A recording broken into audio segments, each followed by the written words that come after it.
Salut, salut. Et oui, c'est Rebecca, toujours là pour le défi. Lecture de la Bible de l'aurore au crépuscule. C'est quoi ce défi? On lit la Bible de la Genèse à l'Apocalypse 10 minutes tous les jours. On est dans Matthieu. Et là, aujourd'hui, on va lire l'arrestation de Jésus. Jésus devant Caïphe. Pierre qui renie Jésus. Le suicide de Judas. Enfin bref. Il y a pas mal de choses intéressantes, donc reste et n'hésite pas à nous rejoindre dans le défi. Merci Seigneur, vraiment parce que tu es digne d'être loué et d'être adoré. Merci pour ta parole que tu nous as laissée. Merci parce que tu nous parles à chacun personnellement. Je prie pour tous ceux qui sont avec moi. Vraiment que tu les gardes, que tu les protèges, que tu les bénisses, eux et leurs familles. Aide-nous à arriver jusqu'au bout du défi. Aide-nous à comprendre le passage qu'on va lire et surtout à le mettre en pratique tous les jours au nom de Jésus. Amen. Donc, on attaque direct et bien sûr, si tu n'as pas pu lire les précédentes lectures, lis 1 ou 2 chapitres pour être dans le contexte. Matthieu 26, verset 42. Il s'éloigna une deuxième fois et fit cette prière. Mon Père, s'il n'est pas possible que cette coupe s'éloigne de moi sans que je la boive, que ta volonté soit faite. Il revint et les trouva encore endormis, car ils avaient les paupières lourdes. Il les quitta et s'éloigna de nouveau et pria pour la troisième fois, répétant les mêmes paroles. Puis il revient vers ses disciples et leur dit, vous dormez maintenant et vous vous reposez. Voici l'heure est proche et le Fils de l'homme est livré entre les mains des pécheurs. Levez-vous, allons-y, celui qui me trahit s'approche. Il parlait encore quand Judas, l'un des 12, arriva avec une foule nombreuse armée d'épées et de bâtons, envoyés par les chefs des prêtres et par les anciens du peuple.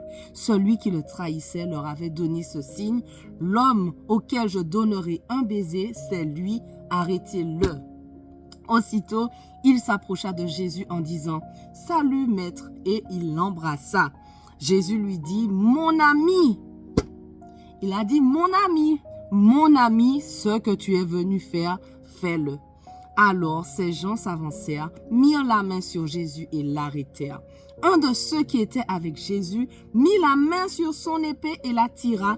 Il frappa le serviteur du grand prêtre et lui emporta l'oreille.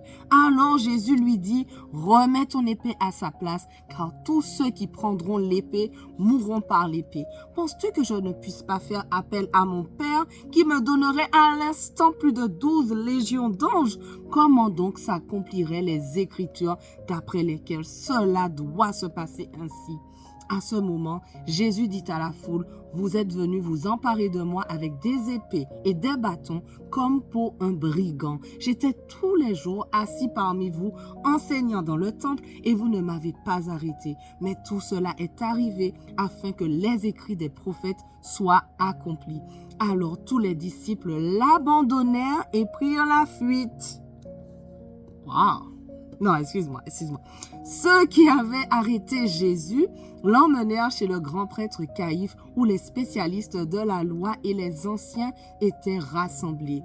Pierre le suivit de loin jusqu'à la cour du grand prêtre, y entra et s'assit avec les serviteurs pour voir comment cela finirait. Les chefs des prêtres, les anciens et tout le Sanhédrin cherchaient un faux témoignage contre Jésus afin de le faire mourir, mais ils n'en trouvèrent pas, quoique beaucoup de faux témoins se soient présentés. Enfin, il en vint 2 qui dirent, « Celui-ci a dit, je peux détruire le temple de Dieu et le reconstruire en 3 jours. » Le grand prêtre se leva et lui dit, « Ne réponds-tu rien? Pourquoi ces hommes témoignent-ils contre toi? » Mais Jésus gardait le silence.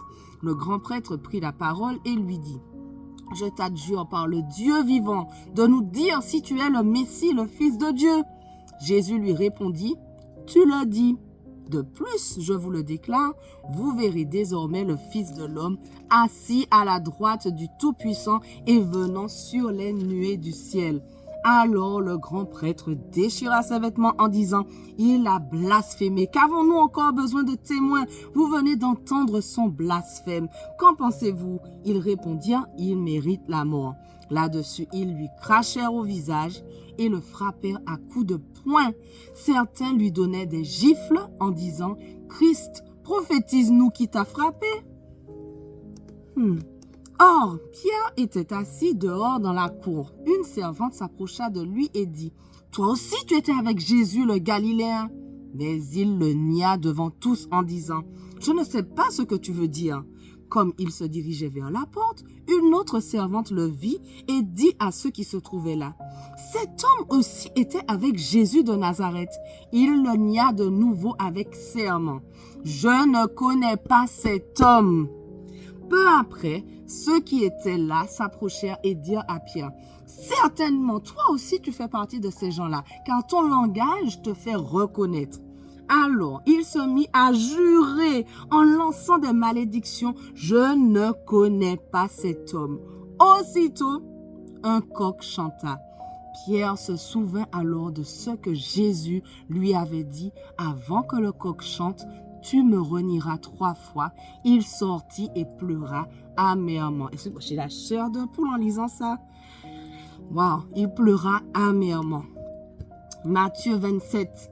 Le matin venu, tous les chefs des prêtres et les anciens du peuple tinrent conseil contre Jésus pour le faire mourir.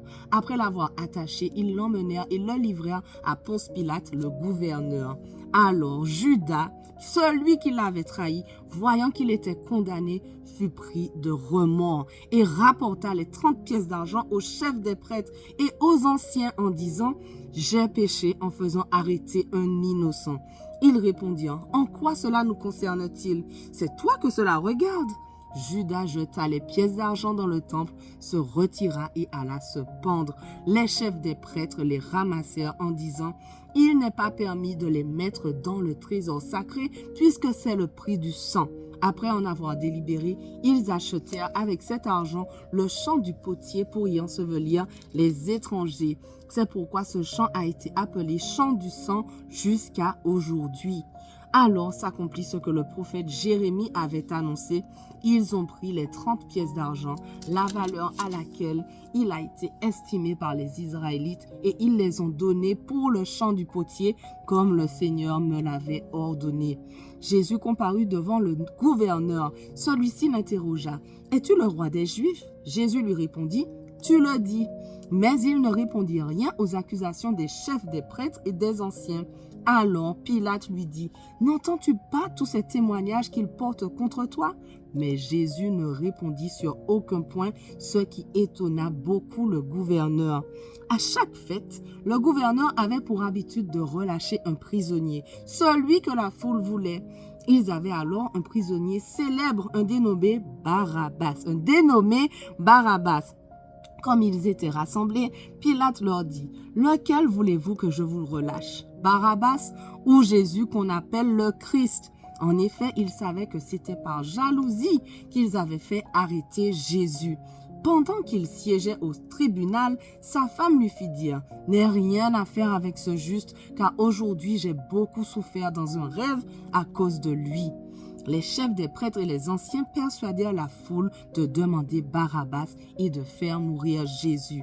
Le gouverneur prit la parole et leur dit, « Lequel des deux voulez-vous que je vous relâche ?» Ils répondirent, « Barabbas !» Pilate répliqua, « Que ferai-je donc de Jésus qu'on appelle le Christ ?» Tous répondirent, « Qu'il soit crucifié. » « Mais quel mal a-t-il fait ?» dit le gouverneur. Il cria encore plus fort, « Qu'il soit crucifié. » Voyant qu'il ne gagnait rien, mais que le tumulte augmentait, Pilate prit de l'eau, se lava les mains en présence de la foule et dit, « Je suis innocent du sang de ce juste. C'est vous que cela regarde. » Et tout le peuple répondit, « Que son sang retombe sur nous et sur nos enfants. » Alors Pilate le relâcha Barabbas et après avoir fait fouetter Jésus, il le livra à la crucifixion. Les soldats du gouverneur conduisirent Jésus dans le prétoire et rassemblèrent toute la troupe autour de lui. Ils lui enlevèrent ses vêtements et lui mirent un manteau écarlate. Ils tressèrent une couronne d'épines qu'ils posèrent sur sa tête et ils lui mirent un roseau dans la main droite. Puis s'agenouillant devant lui, ils se moquaient de lui en disant « Salut roi des Juifs, ils crachaient sur lui, prenaient le roseau et le frappaient sur la tête. Après s'être ainsi moqué de lui, ils lui enlevèrent le manteau, lui remirent ses vêtements et l'emmenèrent pour le crucifier. Voilà, notre passage du jour touche déjà à sa fin, mais on continue dès demain. On ne lâche rien. Allez, sois béni.